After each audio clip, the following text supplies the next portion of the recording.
सहनावतु सहनौ भुनक्तु सह वीर्यङ्करवावहै तेजस्विनावधीतमस्तु मा विद्विषावहै। ॐ शान्ति शान्ति शान्तिः। ॐ पूर्णमदः पूर्णमिदं पूर्णात् पूर्णमुदच्यते पूर्णस्य पूर्णमादाय पूर्णमेवावशिष्यते। ॐ शान्ति शान्ति शान्तिः। श्रुतिस्मृतिपुराणानाम् आलयं करुणालयं नमामि भगवत्पादं शङ्करं लोकशङ्करं शङ्करं शङ्कराचार्यं केशवं बादरायणं सूत्रभाष्यकृतौ वन्दे भगवन्तौ पुनः पुनः। ईश्वरो गुरुरात्मेति मूर्तिभेदविभागिने व्योमवद्व्याप्तदेहाय दक्षिणामूर्तये नमः। ॐ पार्थाय प्रतिबोधितां भगवता नारायणेन स्वयं व्यासेन ग्रथितां पुराणमुनिना मध्ये महाभारतम् अद्वैतामृतवर्षिणीं भगवतीम् अष्टादशाध्यायिनीम् अम्ब त्वामनुसन्दधामि भगवद्गीते भवद्वेषिणीम्। यं ब्रह्मा वरुणेन्द्ररुद्रमरुतः स्तुन्वन्ति दिव्यैस्तवैः वेदैः साङ्गपदक्रमोपनिषदैः गायन्ति यं सामगाः ध्यानावस्थिततद्गतेन मनसा पश्यन्ति यं योगिनः यस्यान्तन्न विदुःसुरासुरगणाः देवाय तस्मै नमः।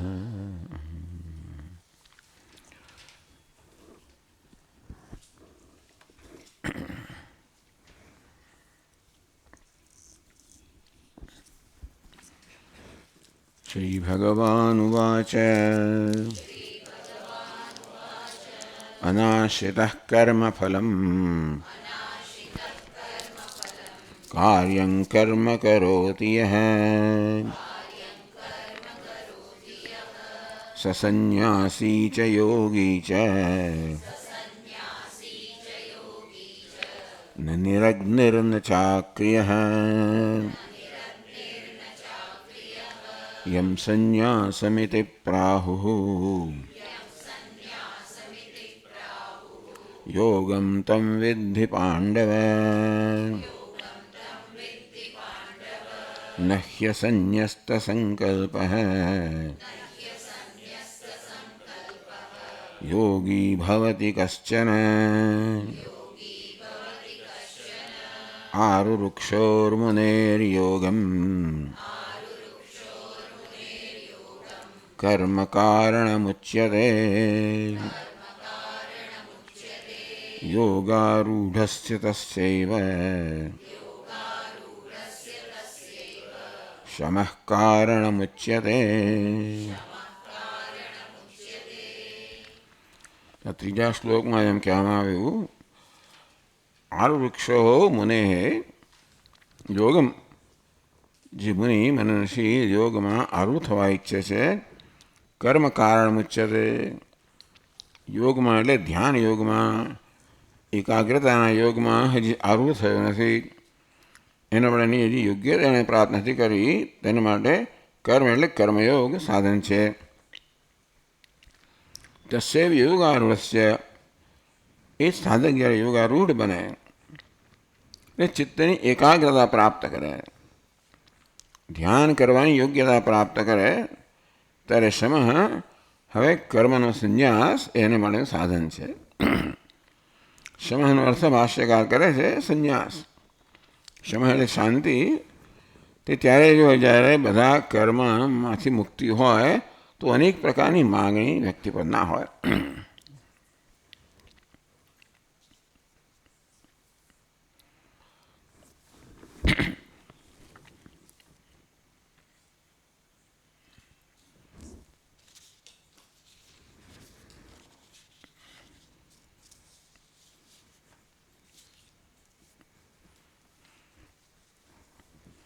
ભાષ્યકાર કહેવા માગે છે યોગારૂઢસ્ય તસ્યૈવ શમઃ કારણમુચ્યતે. યોગારૂઢ છે એના વડે શમઃ અર્થાત સંન્યાસ, કર્મ સંન્યાસ સાધન છે. એ જ વસ્તુને ભાષ્યકાર પછી પણ જોડે છે. પછી ભગવાન વર્ણન કરે છે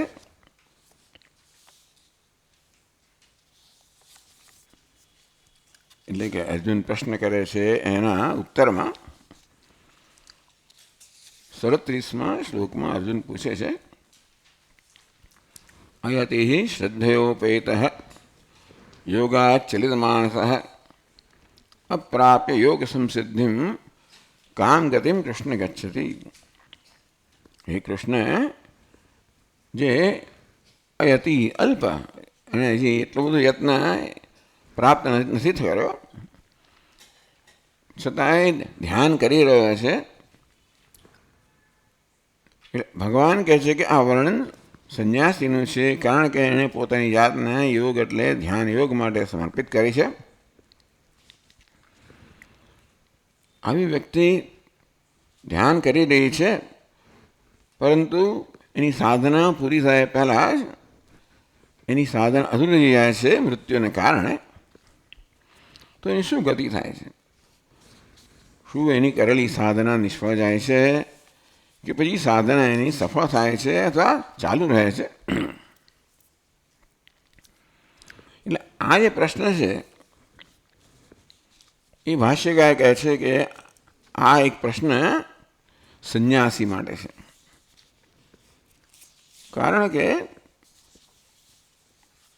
યોગ સંસિદ્ધિમ, યોગમાં સંસિદ્ધિ જે નથી પ્રાપ્ત કરી એટલે એ યોગમાં સિદ્ધ થવા માગે છે, જેણે બીજી બધી વસ્તુઓ છોડી દીધી છે, આ વર્ણન સંન્યાસીનું છે. એ પ્રકારે ભાષ્યકાર કહે છે કે મુખ્યત્વે આ ધ્યાન યોગનો અધિકારી એ કર્મ સંન્યાસી છે. આ કર્મ એટલે કર્તવ્ય અને ધ્યાન આ બંનેને સાથે કરવા મુશ્કેલ છે, શક્ય નથી. પણ આપણે એને ધ્યાન એવું કહીએ જે સતત ધ્યાન કરે છે પરમાત્માનું, એ પ્રકારે મોક્ષની પ્રાપ્તિ માટે જે સમર્પિત છે. એને હવે બીજા કોઈ પ્રકારનો વિક્ષેપ ન જોઈએ. એ દૃષ્ટિએ ભાષ્યકાર કહે છે કે છેલ્લે એવા યોગીનું વર્ણન છે જે ધ્યાનમાં સમર્પિત છે. એનો અર્થ એ થયો કે બીજું કોઈ હવે કર્તવ્ય કર્મ કરતો નથી, અર્થાત જેણે કર્મનો સંન્યાસ લીધેલો છે. એટલે કર્મ સંન્યાસ એ પ્રકારનો શબ્દ ભગવાને સીધે ન વાપર્યો હોય તો પણ વર્ણન પરથી ભાષ્યકાર એ પ્રકારે નિર્ણય કરે છે કે વર્ણન સંન્યાસીનું છે જે ધ્યાનને સમર્પિત છે. એની સાધના પૂરી ન થઈ હોય તો શું થાય છે એ પ્રકારનો પ્રશ્ન અર્જુનનો છે. એટલે ભાષ્યકાર એમ કહેવા માગે છે કે આ ધ્યાન યોગ એટલે કે ધ્યાનમાં નિષ્ઠા કે સમર્પિત પણ, ધ્યાનમાં સમર્પિત થવા પણ એ તો સંન્યાસી માટે શક્ય છે, એ ગૃહસ્થ કર્મયોગી માટે શક્ય નથી. જેને કર્મ કરવાનું છે એ પ્રકારની ચર્ચા અત્યારે ચાલી રહી છે.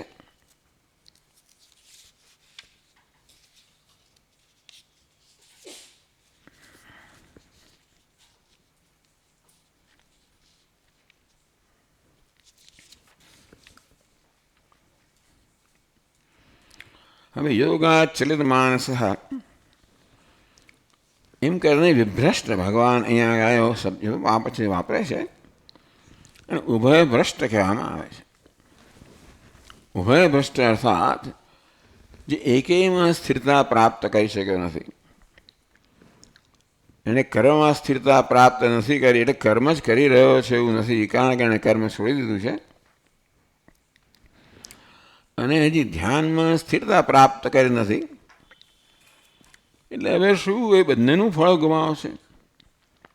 એ કર્મ કરતો નથી, માટે હવે એને કર્મનું ફળ ના મળે. ધ્યાન સંન્યાસમાં અનિષ્ટ થયો નહીં, સંન્યાસનું ફળ ના મળે.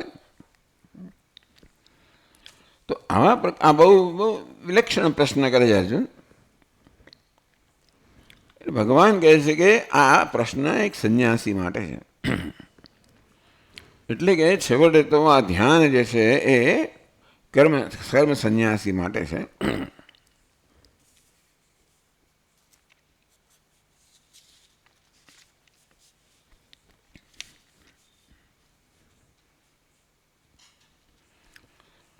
એ ભાષ્યકારે કહ્યું, આપણે જોઈ ગયા છે, ગૃહસ્થસ્ય ચેત કર્મિણ યોગ વિહિત ષષ્ઠ અધ્યાય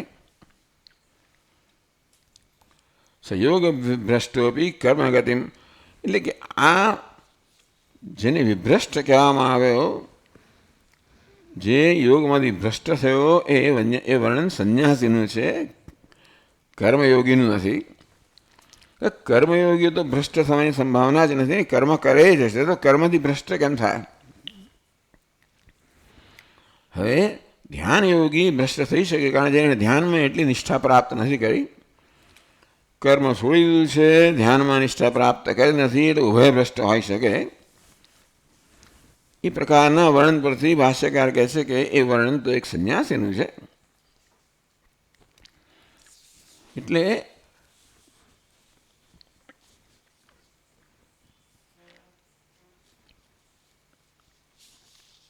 નચ કર્મણી સતી ઉભય વિભ્રષ્ટ વચનમ અર્થવત. માણસ કર્મ કરી જ રહ્યો હોય તો કર્મ ભ્રષ્ટ નથી થયો એટલે ઉભય ભ્રષ્ટ ના કહેવાય. અંતેથી કર્મિણ વિભ્રંશક અનુપત્તે, જે કર્મ કરી જ રહ્યો છે એનો ભ્રંશ થવાની કોઈ સંભાવના નથી. એટલે ભ્રંશ થવાનું આ જે સાધકની વાત છે એ કર્મનિષ્ઠ નથી, પરંતુ જેને કર્મ છોડ્યું છે અને હજી ધ્યાનમાં નિષ્ઠ થયો નથી. એટલે એક પ્રશ્ન કરવામાં આવ્યો છેલ્લે, જે આપણે જોઈ ગયા છે, હું વાંચું છું ફરી, કે ત્યાં જ આપણે ત્યાંથી શરૂ કરવાનું છે. કર્મ કૃતમ ઈશ્વરે સંન્યસ્ય ઇત્યતઃ કર્તરી કર્મ ફલમ નાર્ભતે ઇતિ ચેદ. હવે જે કોઈ પોતે કર્મ કરતો હોય, એ કર્મ છે, કર્મ ફળ છે, ઈશ્વરને સમર્પિત કર્યું છે. ઈશ્વરને સમર્પણ કરીને ભાવનાથી મનુષ્ય કર્મ કરે છે, કોઈ યોગી કે સાધક. તો હવે એ ફળ કોને જશે? એને કહ્યું કે હું તો ઈશ્વરને સમર્પિત કરું છું આ કર્મ,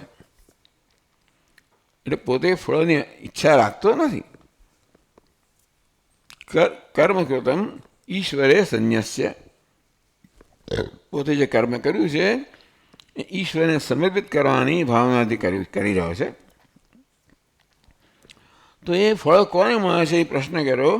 કર્તરી કર્મ ફલમ ન આરભતે છે. કર્મ કરનારે તો એ કર્મ છે ઈશ્વરને સમર્પિત કર્યું, માટે હવે એને તો કર્મનું ફળ નહીં મળે, એવો પ્રશ્ન કર્યો. કર્મ કરનારે પોતાનું કર્મ તો ઈશ્વરને સમર્પિત કર્યું, હવે એ તો એને તો કર્મનું ફળ નહીં મળે, તો શું થશે? તો એ ઉભયભ્રષ્ટ થશે કે નહીં?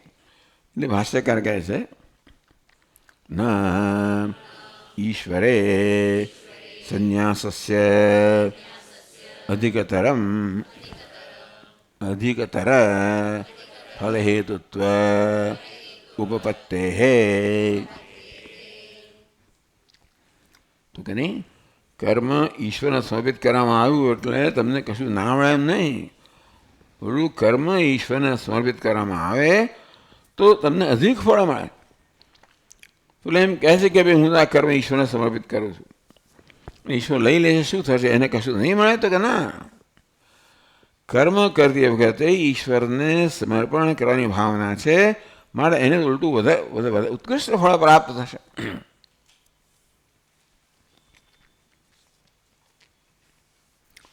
એટલે આગળ પ્રશ્ન કરે છે, મોક્ષાય એવ ઇતિ ચેત કર્મણામ કૃતાનામ ઈશ્વરે ન્યાસઃ મોક્ષાય એવ ન ફલાંતરાય યોગ સહિત યોગાચ વિભ્રષ્ટ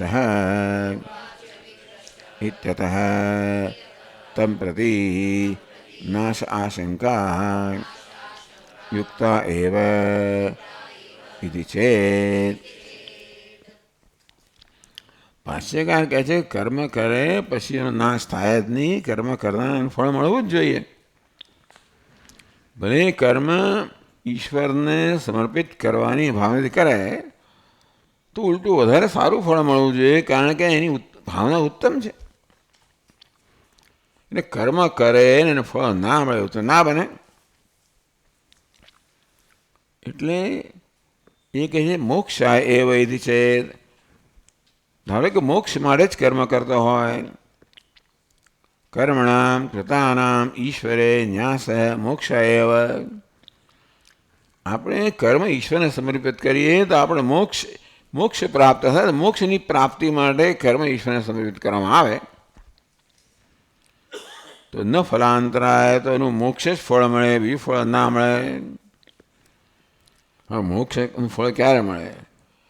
એની યોગની બધી સાધના પૂર્ણ થાય ત્યારે મોક્ષ ફળ મળે. અને એ ન થાય તો શું થાય?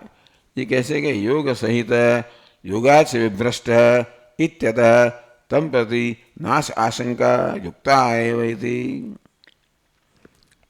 યોગ સહિત યોગાચ વિભ્રષ્ટ ઇતિ. એ યોગ કરતો હોય પણ વળી પાછો યોગથી ભ્રષ્ટ થઈ ગયો કોઈ કારણસર, ટૂંકમાં એના મનમાં વળી પાછો કોઈ વિક્ષેપ જન્મ્યો.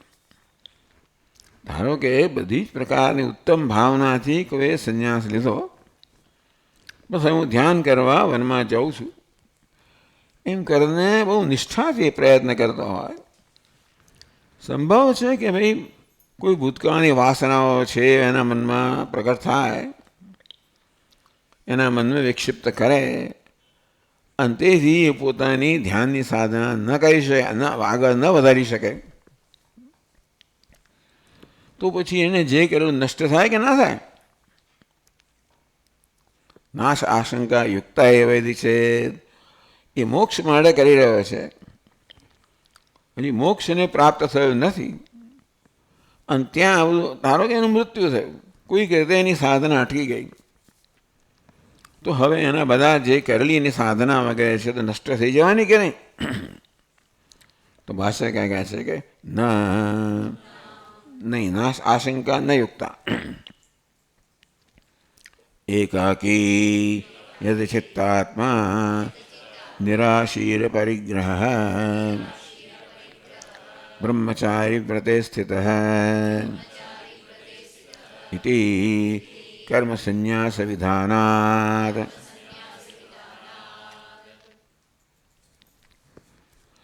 ભગવાન કહે છે કે આજે ધ્યાન કરી રહ્યો છે, ધ્યાનને સમર્પિત છે, સંન્યાસી હોવો જોઈએ.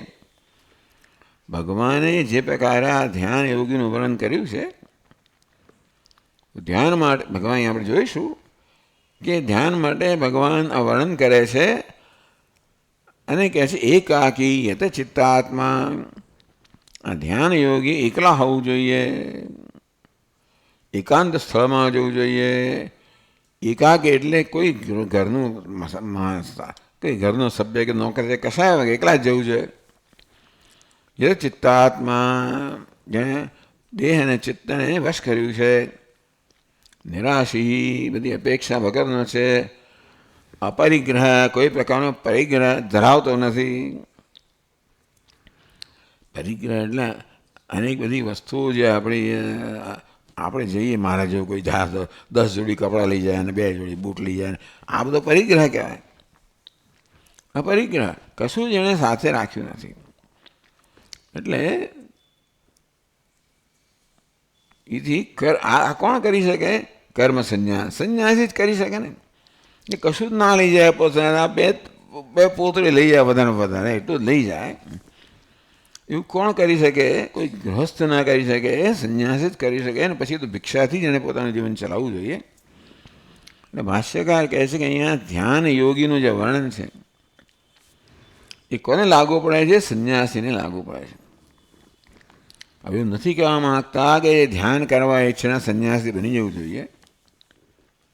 એવું કહી શકાય કે ધ્યાન કરનારના મનમાં સંન્યાસીની જે પ્રકારની સ્થિતિ હોય એવી સ્થિતિ હોય તો ઈચ્છનીય છે.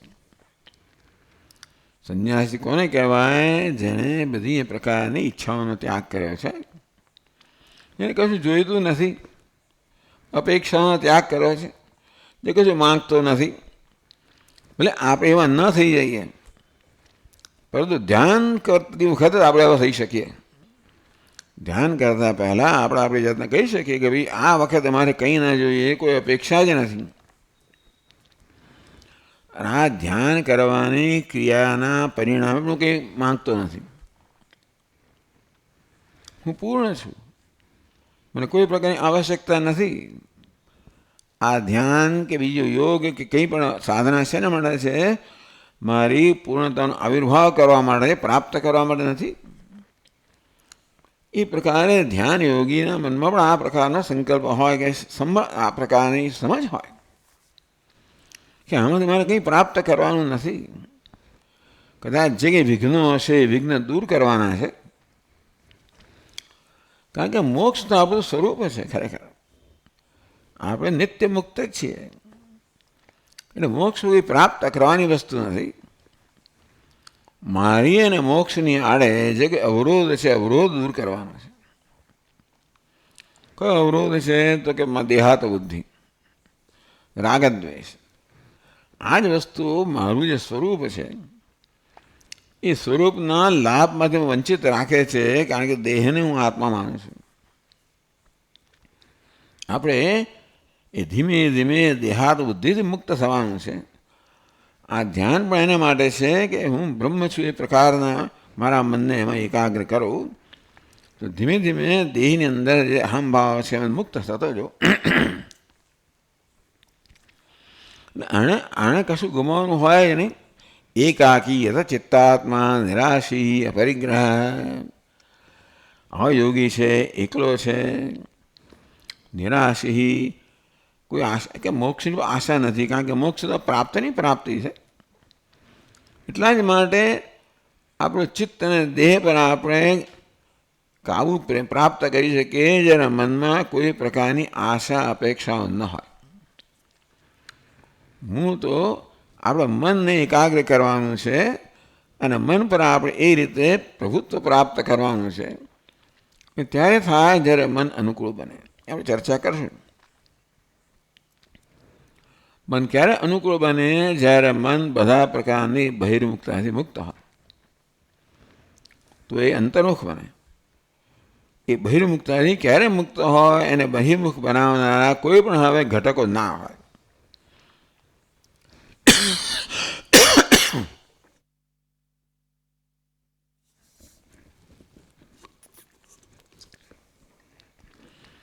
એટલે કોઈ બહારની આશાઓ અપેક્ષાઓ મનને બહિર્મુખ રાખતી હોય એ બધી આપણે છોડી દીધી હોય તો મને અંતર્મુખ બને. એકાકી યત ચિત્તાત્મા નિરાશી અપરિગ્રહ. આ વર્ણન છે કોઈ સંન્યાસીનું છે. ભલે આપણે પણ એ વખત એ કાળ પૂરતા સંન્યાસી બનવું જોઈએ. અને જેણે આ પ્રકારની હવે જે મોક્ષ પ્રાપ્ત કરવા માગે છે, જેને બીજી કોઈ જાતની અપેક્ષા નથી, જેની કોઈ જવાબદારી નથી,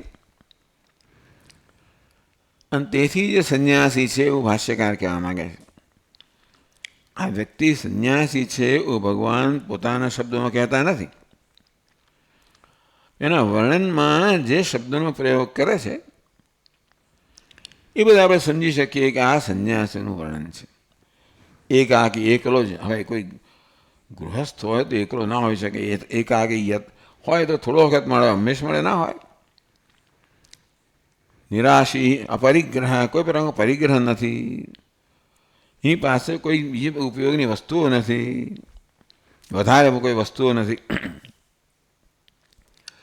બ્રહ્મચારી વ્રતે સ્થિત, એ બ્રહ્મચર્યનું વ્રત છે એમાં સ્થિત છે.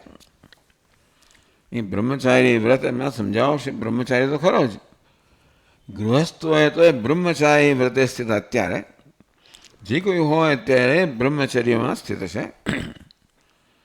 એ બ્રહ્મચારીનું જે પ્રકારનું વ્રત હોય એમાં સ્થિત હોય, ગુરુ સેવા વગેરે. ઇતિ કર્મ સંન્યાસ વિધાન. આજે શબ્દો, આજે વર્ણન કર્યું, એકાકી યત ચિત્તાત્મા નિરાશી અપરિગ્રહ બ્રહ્મચારી વ્રતે સ્થિત, આ વર્ણન માત્ર સંન્યાસીને જ લાગુ પડે છે.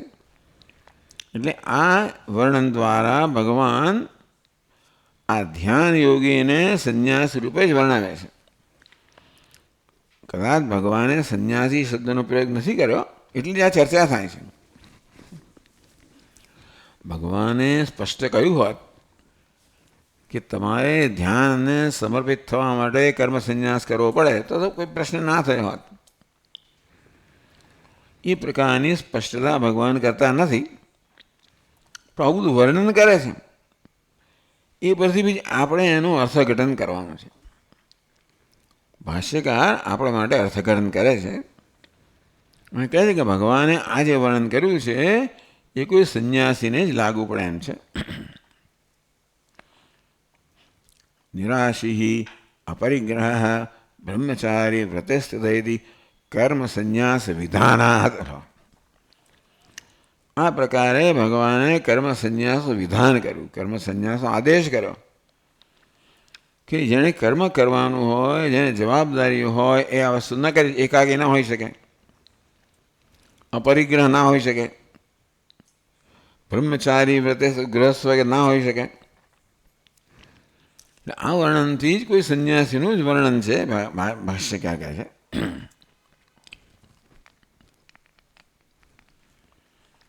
આગળ કહે છે ન ચ અત્ર ધ્યાન કાલે સ્ત્રી સહાયત્વાશંકા યેન એકાકત્વં વિધીયતે ન ચ ગૃહસ્થસ્ય નિરાશી અપરિગ્રહ ઇત્યાદિ વચનમ અનુકૂલમ. એટલે આ વર્ણન પરથી સ્પષ્ટ થાય છે કે ભગવાન સંન્યાસીનું વર્ણન અથવા તો સંન્યાસનો આદેશ આપી રહ્યા છે, કે સંન્યાસીનું વર્ણન કરી રહ્યા છે. એટલે સંન્યાસ સૂચન કરી રહ્યા છે. ન ચ અત્ર ધ્યાન કાલે સ્ત્રી સહાય આત્મ આશંકા, એકાકી યત ચિત્તાત્મા, એકલો છે. એમે પણ માણસ ધ્યાન કરતો હોય ત્યારે કોઈ કુટુંબને સાથે રાખતો નથી કે એને કહેવું પડે કે એકાકી. ધ્યાન સમયે તો એકાકી હોય, પણ આ તો એકાકી જ હશે, એવું ધ્યાન સમયે છે નહીં, એકાકી જ હશે. એટલા માટે કે એટલે કે એને બધો ત્યાગ કર્યો છે. સ્ત્રી સહાયત્વ આશંકા, સ્ત્રી એટલે કુટુંબ વગેરેની સહાય છે, એને છોડી દીધું છે.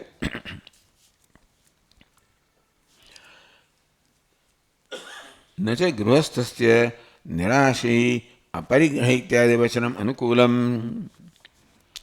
ગૃહસ્થ માટે આશા વગરનો હોય, એકલો હોય, કોઈ પ્રકારનો પરિગ્રહ ના હોય, કશી વસ્તુ ધરાવતો ના હોય, આ બધી વસ્તુઓ ગૃહસ્થને લાગુ પડે છે નહીં. દરેક જણ પોતાની રીતનું જીવન જીવતો હોય. ગૃહસ્થ જીવન જીવે એ ગૃહસ્થની કશું નહીં તો જવાબદારીઓ એને પૂરી કરવા માટે પણ વસ્તુ રાખવી પડે. ગૃહસ્થ એને કહેવાય જે વેદની આજ્ઞા પ્રમાણે દરરોજ એનું વિહિત કર્મ કરતો હોય. સવાર સાંજ એને અગ્નિમાં આહુતિ આપવાની હોય, અને એ ક્યારે કરી શકે? જ્યારે એ ગૃહસ્થ હોય, પરિણિત હોય. એટલે આની આગળ સ્ત્રી સહાય એની સાથે કદાચ ન હોય તો પણ એની બધી તૈયારી કરનાર તો છેવટે પત્ની જ હોય. એટલે આ પ્રકારે કોણ આ બધો વૈદિક કર્મ કરી શકે? જે ગૃહસ્થ હોય. અને એટલા માટે એને વૈદિક ગૃહસ્થ ન હોય, એકાગી ક્યારે હોય? સ્ત્રીની સહાય ન હોય. એનો અર્થ એ થયો કે સ્ત્રીની સહાયની જરૂરિયાત છે.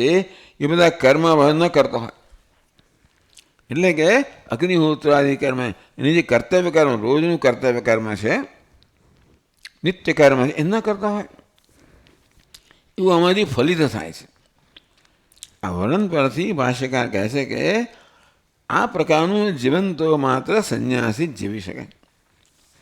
એકાકી, નિરાશી, અપરિગ્રહ, બ્રહ્મચારી વ્રતે સ્થિત. ગૃહસ્થાશ્રમ માણસ બ્રહ્મચર્યનું પૂર્ણપણે પાલન ન કરે. દરેક આશ્રમમાં બ્રહ્મચર્ય આશ્રમમાં પૂર્ણ બ્રહ્મચર્ય, સંન્યાસ આશ્રમમાં પૂર્ણ બ્રહ્મચર્ય, ગૃહસ્થ આશ્રમમાં પૂર્ણ બ્રહ્મચર્ય ન હોય, અને વાનપ્રસ્થાશ્રમમાં પણ પતિ પત્ની સાથે રહેતા હોય, એટલે કે મિત્ર તરીકે રહેતા હોય. તો એટલા પ્રકારનો તો સંયોગ છે જ, સહયોગ. એટલા માટે પૂર્ણ બ્રહ્મચર્ય તો માત્ર બ્રહ્મચર્ય આશ્રમમાં અને હવે સંન્યાસ આશ્રમમાં જ સંભવિત છે. એટલે ભગવાનના વર્ણન પરથી આ કોઈ સંન્યાસીનું વર્ણન છે.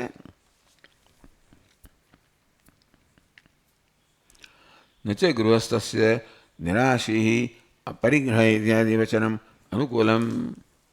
બિચારો ગૃહસ્થ હોય, કોઈ આશા ન રાખે તો ક્યાંથી એનું ઘર ચાલવાનું છે? અપરિગ્રહ, કોઈ પરિગ્રહ ના રાખે, કોઈ વસ્તુ એની પાસે હોય નહીં તો ક્યાંથી એ કર્મ કરવાનો છે? એટલે વર્ણન ભગવાને જે કર્યું છે ગૃહસ્થને લાગુ ન પડી શકે.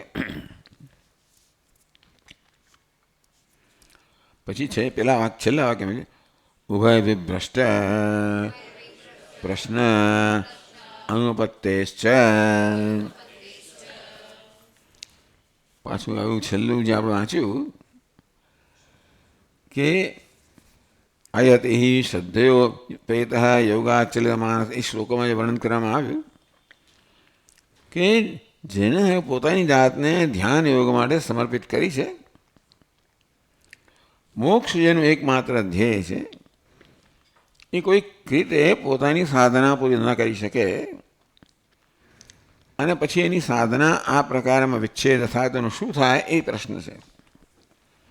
ભગવાન કહે છે કે આ પરથી એમ કહી શકાય કે આ વર્ણન કોઈ કર્મ સંન્યાસીનું જ છે. એકાગી ના હોય, પરિગ્રહ વગરનો ના હોય, નિરાશી આશા અપેક્ષા વગરનો ના હોય, આ પ્રકારનું વર્ણન ગૃહસ્થને લાગુ પડે નહીં. એટલે આ સંન્યાસીનું જ વર્ણન છે. ઉભય વિભ્રષ્ટ પ્રશ્ન અનુપત્તેશ્ચ. હવે આ વ્યક્તિએ સંન્યાસ લીધો અને ગૃહસ્થાશ્રમ છોડ્યો, કર્મનો ત્યાગ કર્યો, એટલે કર્મનું ફળ મળતું બંધ થઈ ગયું અને એણે મોક્ષને પ્રાપ્ત કર્યો નથી. વચમાં ધારો કે એની સાધનામાં આ પ્રકારે વિચ્છેદ થાય તો પ્રશ્ન થાય કે આ તો બંનેમાંથી ઉભય ભ્રષ્ટ થઈ ગયો. આ ઉભય ભ્રષ્ટ શબ્દ અહીંથી આવે છે કે કર્મથી એ ભ્રષ્ટ થયો અને મોક્ષથી એ ભ્રષ્ટ થયો. અતો ભ્રષ્ટ તતો ભ્રષ્ટ ગુજરાતીમાં આવું કહે. આ સંસ્કૃત છે પણ ગુજરાતીમાં આ પ્રકારે તતો ભ્રષ્ટ. આ પ્રકારનું ભગવાન જે ઉભય વિભ્રષ્ટ એટલે બંનેમાંથી ભ્રષ્ટ થયો, એને કર્મ છોડ્યું માટે કર્મના ફળમાંથી ભ્રષ્ટ થયો. હજી મોક્ષ પ્રાપ્ત થયો, મોક્ષના ફળ એને મળ્યું નથી, માટે ઉભય ભ્રષ્ટ થઈ ગયો. એ પ્રકારનું વચન કોને માટે હોય? જેણે કર્મનો ત્યાગ કર્યો છે, જે સંન્યાસી છે અને જે ધ્યાન યોગને સમર્પિત છે.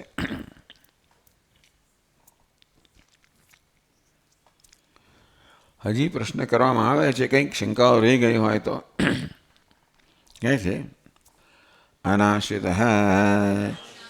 ઇતિ અનેન कर्मिणः एव संन्यासत्वं योगित्वं च उक्तं प्रतिषिद्धं च निरग्नेः अक्रियस्य च संन्यासत्वं योगित्वं च इति चेत्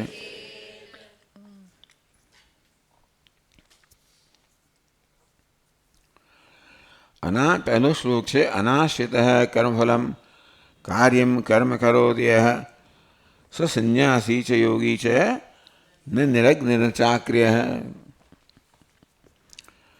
अनाश्रितः कर्मफलम કર્મફળનો આશ્રય જેને છોડી દો છે, અર્થાત જે નિષ્કામ ભાવે કર્મ કરી રહ્યો છે, કાર્યમ કર્મ કરોતિ યઃ એટલે કર્તવ્ય જે કર્તવ્ય કર્મ કરી રહ્યો છે,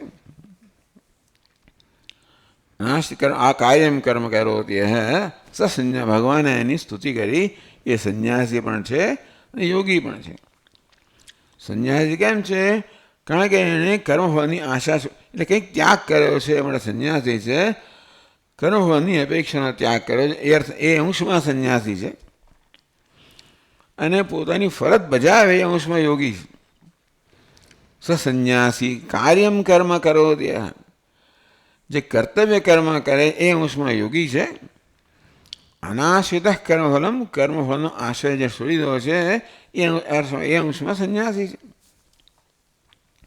એટલે ભગવાન કહે સ સંન્યાસી છે યોગી છે. આ વ્યક્તિ છે તો કર્મયોગી પણ સંન્યાસી પણ છે કારણ કે કર્મફળની અપેક્ષાનો ત્યાગ કર્યો છે. યોગી પણ છે કારણ કે પોતાનું કર્તવ્ય કર્મ કરી રહ્યો છે.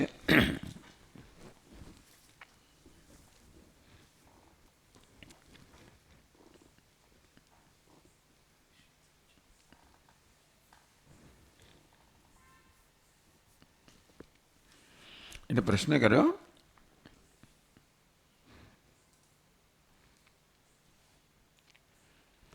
अनाश्रितः इत्यनेन कर्मिणः एव संन्यासत्वं योगित्वं च उक्तं प्रतिषिद्धं च निरग्नेः अक्रियस्य च संन्यासत्वं योगित्वं च इति चेत्. આ શ્લોક થોડા યાદ રાખવા પડે. अनाश्रितः कर्मफलम कार्यम कर्म करोति यः स संन्यासी च योगी च न निरग्नि अक्रिय. निरग्नि अर्थात जेणे अग्निનો ત્યાગ કર્યો છે અને અક્રિય જેણે ક્રિયાનો ત્યાગ કર્યો છે. અગ્નિનો ત્યાગ કોણ કરે છે? સંન્યાસી. જ્યારે સંન્યાસ લેવામાં આવે ત્યારે જે ઘણી વસ્તુનો ત્યાગ કરવામાં મુખ્ય ત્યાગ અગ્નિનો ત્યાગ છે. વૈદિક કાળમાં અગ્નિની સંધિમાં મોટાભાગની બધી આપણી કર્તવ્ય કર્મ થતા હતા. અગ્નિનો ત્યાગ એટલે હવે પેલું જે સવાર સાંજ આહુતિ આપવાનું જે આજે જે નિત્યકર્મ કરતો હતો હવે ન કરે. એટલે અગ્નિનો ત્યાગ એટલે નિત્યકર્મનો ત્યાગ. એટલે નિત્યકર્મનો ત્યાગ કર્યા અને પછી તોય તમે ગૃહસ્થ આશ્રમ રહી ના શકો. નિત્યકર્મ એટલે ગૃહસ્થની કર્તવ્ય તમે છોડી દો તો ગૃહસ્થ આશ્રમ ન રહેવાય. એટલે આ રીતે ભગવાન કહે છે કે ચાલો આ જેણે કર્મ છોડી દીધું છે તો સંન્યાસી છે, પરંતુ જેણે કર્મફળની અપેક્ષા છોડી છે અને જે કર્તવ્ય કર્મ કરી રહ્યો છે એક અંશમાં સંન્યાસી છે, એક અંશમાં યોગી છે. એટલે અનાશ્રિત ઇત્યનેન કર્મિણઃ એવ સંન્યાસિત્વમ અનાશ્રિત કર્મફલમ કાર્યમ કર્મ કરોતિ યઃ સ સંન્યાસી છે યોગી છે. એટલે કર્મ કરી રહ્યો છે કર્તવ્ય કર્મ એ કર્તવ્ય કર્મ કરનાર માટે જ સંન્યાસિત્વ સંન્યાસી પણ યોગી પણ બંને ભાઈને સંન્યાસી પણ કહ્યો અને યોગી પણ કહ્યો. કર્મફળની અપેક્ષા છોડી અંશમાં સંન્યાસી છે અને કર્મ કર્યો એ અંશમાં યોગી છે. પ્રતિષિદ્ધમ છે નિરગ્નેઃ अक्रिय सच संन्यासित्व योगित न निरग्नि न चाक्रिय है. ભગવાન કે જે નિરગ્નિ છે એ નહીં, અક્રિય છે એ પણ નહીં. એણે કર્મયોગીનું વર્ણન કર્યું. કર્મયોગી તો અગ્નિને ધારણ કરનાર છે અને સંન્યાસી નથી, એટલે આ કર્મયોગનું વર્ણન છે. ન નિરગ્નિ ન ચાક્રિય, નિરગ્નિ નહીં અને અક્રિય પણ નહીં, પણ જે કાર્યમ કર્તવ્ય કર્મ કરવા માટે અગ્નિ જોઈએ. એટલે જે નિરગ્નિ નથી, કર્તવ્ય કર્મ કરવાના તમારે સક્રિય રહેવું જોઈએ અને અક્રિય પણ નથી. અને તેથી એ વર્ણન છે, કર્મયોગનું વર્ણન છે. અને ભગવાન એની સ્તુતિ કરે છે કે એ યોગી પણ છે, કર્મ કરે એ અર્થમાં, સંન્યાસી પણ છે, કારણ કે એણે કર્મની અપેક્ષા છોડી છે. અનાશ્રિત અનેન કર્મિણ એવ સંન્યાસિત્વમ યોગિત્વમ ચોક્તમ. પહેલા શ્લોકમાં ભગવાન પેલા સંન્યાસી પણ કહે છે, યોગી પણ કહે છે, કર્મયોગી માટે કહે છે. પ્રતિષિદ્ધમ છે ન નિરગ્નિ ન ચાક્રિય, પણ નિરગ્નિ યોગી નથી કે સંન્યાસી નથી, અક્રિય યોગી નથી. એટલે અક્રિય અને નિરગ્નિ છે, એને માટે સંન્યાસિત્વ યોગિત્વ પ્રસિદ્ધ કર્યા.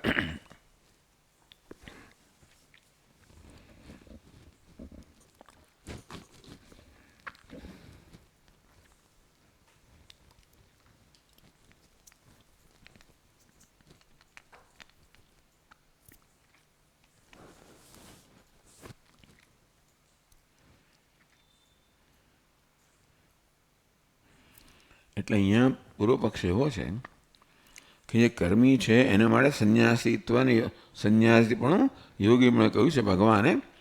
એ નિરગ્નિ છે, અક્રિય છે, એના માટે સંન્યાસી પણ યોગી પણ છે, બંનેનો નિષેધ કર્યો છે. અને ઉત્તર આપે છે,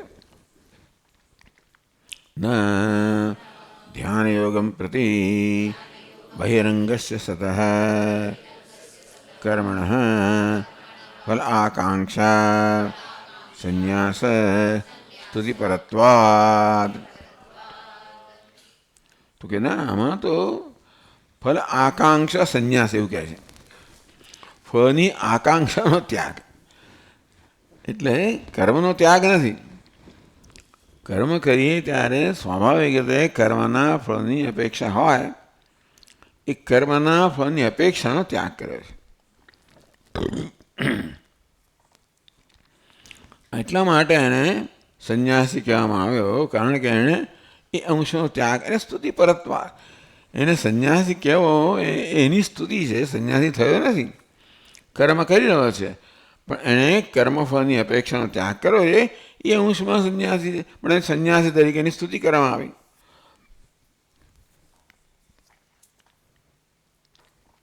ન કેવલમ નિરગ્નિ અક્રિય એવ સંન્યાસી યોગી ચ કિમ તર્હિ કર્મી અપી કર્મફલ આસંગમ સંન્યસ્ય કર્મયોગમ અનુતિષ્ઠન સત્વશુદ્ધ્યર્થમ સંન્યાસી યોગી ચ ભવતિ ઇતિ સ્તુયતે.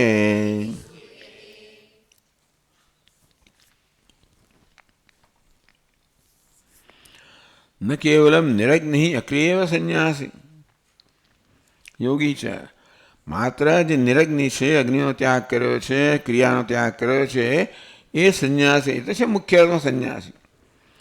અગ્નિનો ત્યાગ એ મુખ્ય અર્થમાં સંન્યાસી છે, અને કર્મનો ત્યાગ એ મુખ્ય યોગી એટલા માટે કે ધ્યાન યોગી એટલે બધા કર્મનો ત્યાગ કર્યો જ હોય.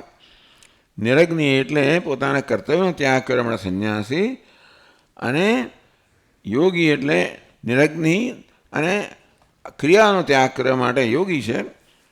ન કેવલમ નિરગ્નિ અક્રિય સંન્યાસી યોગી છે. કેમ? પણ ભગવાન કહે છે કે આ કર્મ પણ કરે છે અને એને કર્મફળનો માત્ર ત્યાગ કર્યો છે, કર્મ ત્યાગ નથી કર્યો, અને તો પણ એ સંન્યાસી પણ છે. યોગી એટલે એક અંશમાં સંન્યાસી છે. ભગવાન માત્ર એની પ્રશંસા કરવા માટે, એ તો આપણને માત્ર પ્રોત્સાહિત કરવા માટે. બધાને સંન્યાસ લેવો હોય એટલે, પણ એટલે ભગવાન આ સંન્યાસી છે, તારે વાંધો નથી, માટે તો આ કહીશ તો સંન્યાસી જ કહેવાઈશ, એટલે સારું હું કરીશ.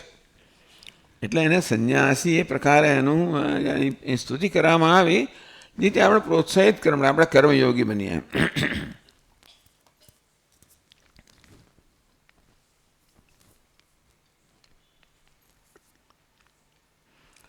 ન કેવલમ નિરગ્નિ અક્રિયેવ સંન્યાસી યોગી છે કિમ તર્હિ કર્મી અપી કર્મફલ આસંગમ સંન્યસ્ય. આસંગ એટલે આસક્તિ, કર્મફળની આસક્તિનો ત્યાગ કરીને કર્મયોગમ અનુતિષ્ઠન, કર્મનું અનુષ્ઠાન કરે છે. સત્વ શેના માટે કરે? સત્વ સિદ્ધ્યર્થમ. એને કર્મફળનો ત્યાગ કર્યો છે શેના માટે? જેથી એના મનની શુદ્ધિ થાય. કોઈ પ્રકારની અપેક્ષા સાથે આપણે કર્મ કરતા હોઈએ તો કેવળ રાગદ્વેષથી પ્રેરાયેલું હોય. પેલું જોઈએ છે અને પેલું નથી જોઈતું. જેને રાગ છે એ જોઈએ છે, દ્વેષ છે એ નથી જોઈતું. ભગવાન આપણને રાગદ્વેષથી મુક્ત થવાનું જ અહીંયા આગળ ઉપદેશ કરે છે. દેખો કે આણે તો રાગદ્વેષ છોડી દીધા છે. સત્વ શુદ્ધિર્થમ, એટલે આ કર્મ એને રાગદ્વેષથી મુક્ત થવાનું સાધન બની રહે. સત્વ શુદ્ધિ એટલે કે અંતઃકરણ શુદ્ધિનું સાધન બની રહે. એ જ માણસ સંન્યાસી કે યોગી બની શકે. યોગી બનવા માટે પણ આપણે અંતઃકરણ શુદ્ધ જોઈએ અને સંન્યાસી બનવા માટે પણ શુદ્ધ જોઈએ. એટલે યોગી અને સંન્યાસી માટે, બંને માટે આ પ્રકારની જરૂરિયાત તો ખરી જ કે આપણું અંતઃકરણ શુદ્ધ જોઈએ. શુદ્ધ અંતઃકરણમાં જ એકાગ્રતા હોઈ શકે, કારણ કે રાગદ્વેષથી મહદઅંશ મુક્ત છે. એટલે એ યોગ કરી યોગી બની શકે અથવા તો સંન્યાસી બની શકે. સંન્યાસ એટલે જે જ્ઞાનને સમર્પિત છે. સંન્યાસી કોને કહેવાય? જે શ્રવણ મનન નિધ્યાસનને સમર્પિત છે, એવું એનું નામ સંન્યાસી. એટલે કે વિવિધિશા સંન્યાસી. એટલે સત્વ શુદ્ધ્યર્થમ સંન્યાસી છે યોગી છે. પણ જે કર્મ કરે છે અંતઃકરણ શુદ્ધિ માટે, ભગવાન એની પ્રશંસા કરે છે કે સંન્યાસી પણ છે, યોગી પણ છે. આગળ કહ્યું તે પ્રમાણે સંન્યાસી છે એને અપેક્ષાનો ત્યાગ કર્યો છે, યોગી છે કારણ કે કર્મનું અનુષ્ઠાન કરી રહ્યો છે. ન ચ એકેન વાક્યેન કર્મફલાસંગ સંન્યાસસ્તુતિ ચતુર્થાશ્રમ પ્રતિષેધશ્ચ કો વદ્યતે. આ મીમાંસકોનો એક સિદ્ધાંત છે કે એક વાક્ય દ્વારા તમે એક જ અર્થ કહી શકો. એક વાક્ય દ્વારા એક જ પ્રકારની સૂચના આપી શકો. ચાલો અર્થ ભલે, પણ તમે સૂચના આપવા માટે બહુ સ્પષ્ટ હોવા જોઈએ. ભાઈ આ વસ્તુ તું ના લઈ આવીશ, કે આ વસ્તુ લઈ આવ, આ મૂક, આના મૂકી, આપણે આદેશ કરીએ. એ આદેશમાં એક જ વસ્તુ હોય છે, જો તને ફાવે તો મૂક, ને ના મૂકી આવું કહીએ ને તો આદેશ ના કહેવાય. શું કરવું મારે? મૂકવું કે ના મૂકવું, ખાવું કે ના ખાવું, કે જવું કે ના, આવી જાતનો અવઢવ જેને કહેવાય ગુજરાતમાં. આવો સંશયયુક્ત વાક્ય ના કહેવું જોઈએ. તું જા કે ના જઈશ, કર કે ના કરીશ. એટલે એક વાક્યને એક જ વાક્યમાં એક જ સૂચના આપવી જોઈએ. કર્મફલ આસંગ સંન્યાસ સ્તુતિ.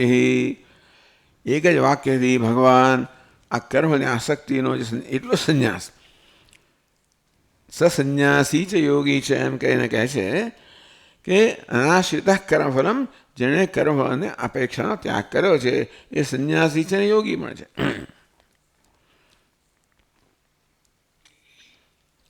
તો એમ કરીને ક્યાં તો એ પ્રકારની પ્રશંસા કરે, અથવા તો એમ કહે કે ચતુર્થાશ્રમ પ્રતિષેધ, અથવા તો એણે ચતુર્થાશ્રમ સંન્યાસનો પ્રતિષેધ કર્યો.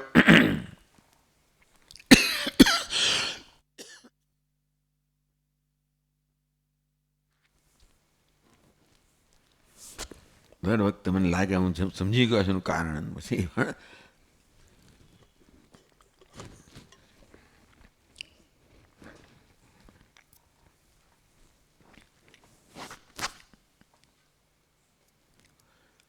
કર્મી અપી કર્મફળ આસંગમ સંન્યસ્ય, કર્મ કરનાર પણ કર્મફળની આસક્તિનો ત્યાગ કરીને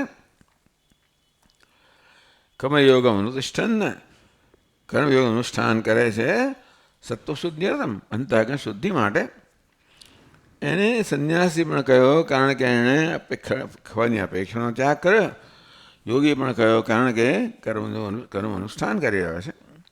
એમ કરીને સંન્યાસી યોગી એને બિરદાવે છે, સ્તુતિ કરે છે, પ્રોત્સાહન આપવા માટે. એક જ વાક્યમાં બે સૂચના ના હોય. નથી એકેન વાક્યમાં કર્મફળ આસંગ સંન્યાસ સ્તુતિ, કર્મફળની આસક્તિ એને છોડી એની સ્તુતિ એ કરે. અને જોડે જોડે એમ પણ કે સંન્યાસી પણ છે એટલે ચતુર્થાશ્રમનો પ્રતિષેધ કરે. ચતુર્થાશ્રમ પ્રતિષેધ જ શોભ છે એટલે કર્મી છે એટલે ચતુર્થાશ્રમ નથી. અને જોડે જોડે યોગી એમ કરીને બે વસ્તુ ના કહી શકે ભગવાન. ક્યાં તો એને એક જ સંન્યાસી છે કે યોગી છે. સંન્યાસી છે, યોગી છે એમ કહ્યું. સંન્યાસ એટલે ચતુર્થાશ્રમ પ્રતિષેધ, યોગી એટલે કર્મયોગનું અનુષ્ઠાન. એ ચાલો આપણે જરા વધારે અહીં ચર્ચા કરશું જ્યારે આ શ્લોક લઈશું ત્યારે. કંઈ શ્લોક સામે છે નહીં, ભાષ્યકાર માને છે કે આપણા મનમાં આ બધું વસ્તુ છે એટલે જેમના મનમાં આ શ્લોક છે એ આ ચર્ચાને. નહીં તો શું કરશો તમે, એક કાગળમાં પહેલાં 3 શ્લોકો લખી આવજો, સામે રાખજો. એટલે આ ચર્ચા છે ને, તમને 3 શ્લોક યાદ હોય તો પ્રશ્ન નથી. એવું ના હોય તો એક કાગળમાં એ 3 શ્લોકો લખીને સામે રાખજો, એટલે આ ચર્ચા વધારે સ્પષ્ટ થશે. ચાલો આપણે ત્યાં સુધી રાહ જોઈશું.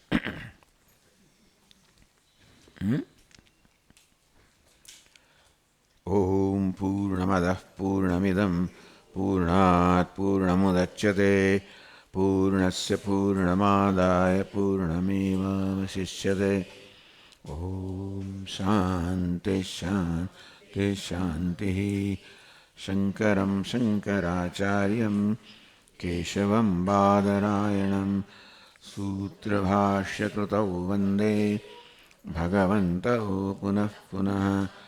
ઈશ્વરો ગુરુરાત્મેતિ મૂર્તિભેદવિભાગિને વ્યોમવદ્વ્યાપ્તદેહાય દક્ષિણામૂર્તયે નમઃ. ઓમ શાંતિ શાંતિ શાંતિ. હરિ ઓમ. શ્રી ગુરુભ્યો નમઃ. હરિ ઓમ.